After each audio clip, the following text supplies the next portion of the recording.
This is my voice. There are many like it, but this one is mine. And it's a fine line when you're trying to define the finer points of politics, politics being a Latin word, poly meaning many, ticks meaning blood-sucking butt lumps.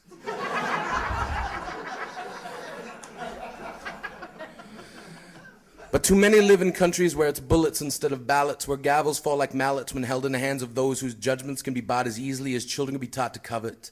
And the only ones willing to speak up are forced to live so far beneath the radar that the underground is considered above it. This is for the Ho Chi Minhs and the Michael Collins, the Marquis de Sades and the muted gods. This is my voice. There are many like it, but this one is mine. And this time it's for the sons and daughters who watch mothers and fathers drown in shallow waters while panning for the American dream in a polluted creek called the mainstream.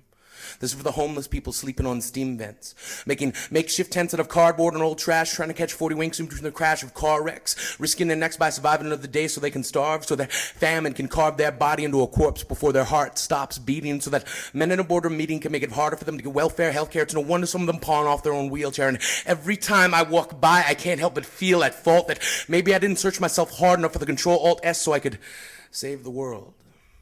Or at least this little girl curled up into a ball. I've spent most of my life throwing compassion back like a fish that's too small. Got to cash in my reality checks. Drop her some spare fantasies. Because I've got 3 separate degrees from different universities, but the most valuable thing I ever learned was to believe people when they say, please. This is my voice. There are many like it, but this one is mine, and don't tell me there are no heroes. This is for them, the women and the men.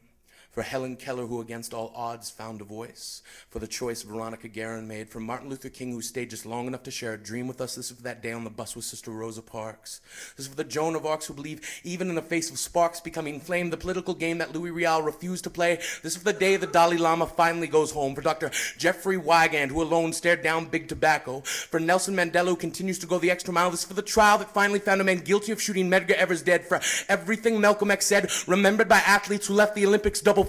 For Arthur Miller, blacklisted for calling a witch hunt what it was. For Galileo, locked up because he said the earth was round. For the 2 Live crew who found a sound that got them banned in the USA. And imagine if we could still hear John Lennon play. This is for the someone who stood up today and said no. For Edward R. Murrow, who shut down McCarthy. For Salman Rushdie, Mahatma Gandhi, you, me, this city, this country. We will always have a choice. When you stand up to be counted, tell the world, this is my voice.